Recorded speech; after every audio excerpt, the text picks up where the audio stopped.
Hi, Pop-Tarts, back for the Quarantine Read Aloud series, chapter book edition. Today, we are going to be reading Chapter 8 of L. Frank Baum's The Wizard of Oz. Chapter 8 is entitled The Deadly Poppy Field.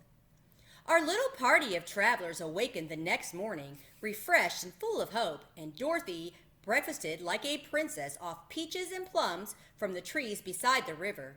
Behind them was the dark forest they had passed safely through, although they had suffered many discouragements.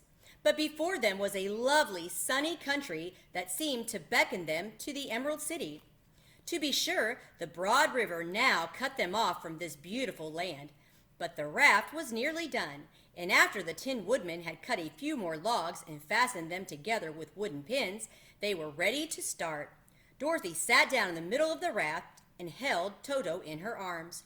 When the Cowardly Lion stepped upon the raft, it tipped badly, for he was big and heavy, but the Scarecrow and the Tin Woodman stood upon the other end to steady it, and they had long poles in their hands to push the raft through the water. They got along quite well at first, but when they reached the middle of the river, the swift current swept the raft downstream, farther and farther away from the road of yellow brick, and the water grew so deep that the long poles would not touch the bottom. "This is bad," said the Tin Woodman, "for if we cannot get to the land, we shall be carried into the country of the Wicked Witch of the West, and she will enchant us and make us her slaves.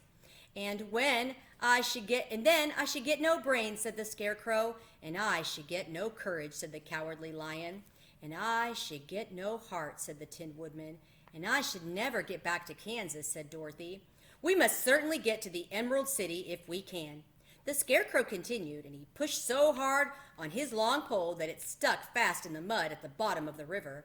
Then, before he could pull it out again or let go, the raft was swept away, and the poor Scarecrow left clinging to the pole in the middle of the river. "Goodbye," he called after them, and they were very sorry to leave him. Indeed, the Tin Woodman began to cry, but fortunately remembered that he might rust, so dried his tears on Dorothy's apron. Of course, this was a bad thing for the Scarecrow. "I am now worse off than when I first met Dorothy," he thought. "Then I was stuck on a pole in a cornfield where I could make believe scare the crows at any rate. But surely there is no use for a Scarecrow stuck on a pole in the middle of a river.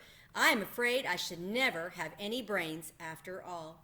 Down the stream the raft floated, and the poor Scarecrow was left far behind. Then the Lion said, "Something must be done to save us. I think I can swim to shore and pull the raft after me if you will only hold fast to the tip of my tail." So he sprang into the water, and the Tin Woodman caught fast hold of his tail. Then the Lion began to swim with all his might toward the shore. It was hard work, although he was so big, but by and by they were drawn out of the current, and then Dorothy took the Tin Woodman's long pole and helped push the raft to the land. They were all tired out when they reached the shore at last and stepped off upon the pretty green grass. And they also knew that the stream had carried them a long way past the road of yellow brick that led to the Emerald City. "What shall we do now?" asked the Tin Woodman, as the Lion lay down on the grass to let the sun dry him. "We must get back to the road in some way," said Dorothy. "The best plan will be to walk along the river bank until we come to the road again," remarked the Lion. So when they were rested, Dorothy picked up her basket and they started along the grassy bank, back to the road from which the river had carried them. It was a lovely country with plenty of flowers and fruit trees and sunshine to cheer them, and had they not felt so sorry for the poor Scarecrow, they could have been very happy. They walked along as fast as they could, Dorothy only stopping once to pick a beautiful flower, and after a time the Tin Woodman cried, "Look!" Then they all looked at the river and saw the Scarecrow perched upon his pole in the middle of the water, looking very lonely and sad. "What can we do to save him?" asked Dorothy. The Lion and the Woodman both shook their heads, for they did not know. So they sat down upon the bank and gazed wistfully at the Scarecrow until a Stork flew by, who, upon seeing them, stopped to rest at the water's edge. "Who are you, and what are you doing?" asked the Stork. "I am Dorothy," answered the girl, "and these are my friends, the Tin Woodman and the Cowardly Lion. We are going to the Emerald City." "This isn't the road," said the Stork, as she twisted her long neck and looked sharply at the queer party.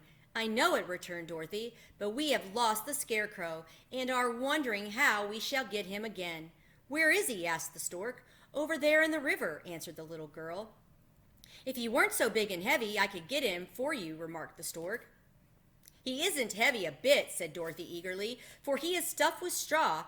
If you will bring him back to us, we shall thank you ever and ever so much." "Well, I'll try," said the Stork, "but if I find he is too heavy to carry, I shall have to drop him in the river again." So the big bird flew into the air and over the water till she came to where the Scarecrow was perched upon his pole. Then the Stork, with her great claws, grabbed the Scarecrow by the arm and carried him up into the air and back to the bank, where Dorothy and the Lion and the Tin Woodman and Toto were sitting. When the Scarecrow found himself among his friends again, he was so happy that he hugged them all, even the Lion and Toto. And as they walked along, he sang "To-dee-ree-dee-o" at every step. He felt so gay and happy. I was afraid I should have to stay in the river forever," he said, "but the kind Stork saved me. If I ever get any brains, I shall find the Stork again and do her some kindness in return." That's good stuff.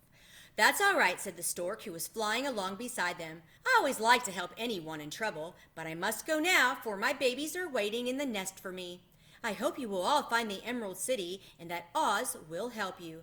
"Thank you," replied Dorothy. Then the kind Stork flew into the air and was soon out of sight. They walked along listening to the singing of the brightly colored birds and looking at the lovely flowers, which now became so thick that the ground was carpeted with them. There were big yellow and white and blue and purple blossoms, besides great clusters of scarlet poppies, which were so brilliant in color they almost dazzled Dorothy's eyes.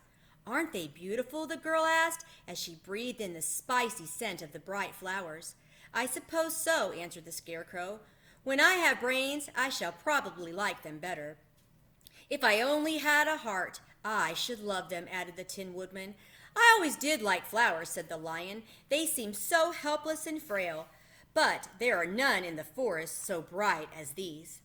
They now came upon more and more of the big scarlet poppies and fewer of the other flowers, and soon they found themselves in the midst of a great meadow of poppies. Now it is well known that when there are many of these flowers together, their odor is so powerful that anyone who breathes it falls asleep.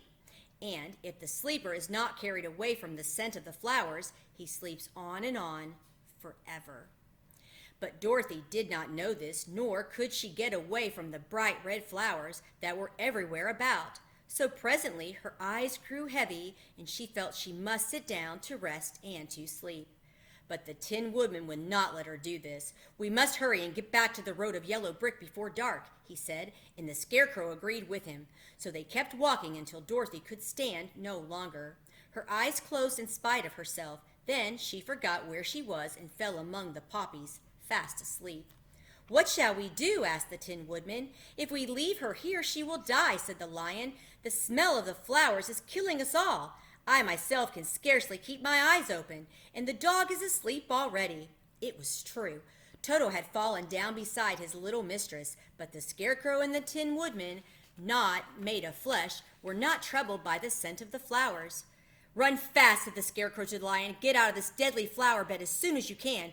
We will bring the little girl with us, but if you should fall asleep, you are too big to be carried." So the Lion aroused himself and bounded forward as fast as he could go. In a moment, he was out of sight. "Let us make a chair with our hands and carry her," said the Scarecrow. So they picked up Toto and put the dog in Dorothy's lap. Then they made a chair with their hands for the seat and their arms for the arms, and carried the sleeping girl between them through the flowers. On and on they walked, and it seemed that the great carpet of deadly flowers that surrounded them would never end. They followed the bend of the river, and at last came upon their friend, the Lion, lying fast asleep among the poppies. The flowers had been too strong for the huge beast, and he had given up at last, falling only a short distance from the end of the poppy bed, where the sweet grass spread in beautiful green fields before them. "We can do nothing for him," said the Tin Woodman sadly. "He is much too heavy to lift. We must leave him here to sleep on forever, and perhaps he will dream that he has found the courage at last. I'm sorry, said the Scarecrow. The lion was a very good comrade for one so cowardly, but let us go on. They carried the sleepy Dorothy to a pretty spot beside the river, far enough from the poppy field to prevent her breathing any more of the poison of the flowers. Here they laid her gently on the soft grass and waited for the fresh breeze to awaken her. And that is the end of Chapter 8, and we'll see you back here for Chapter 9 entitled The Queen of the Field Mice. Have a great day.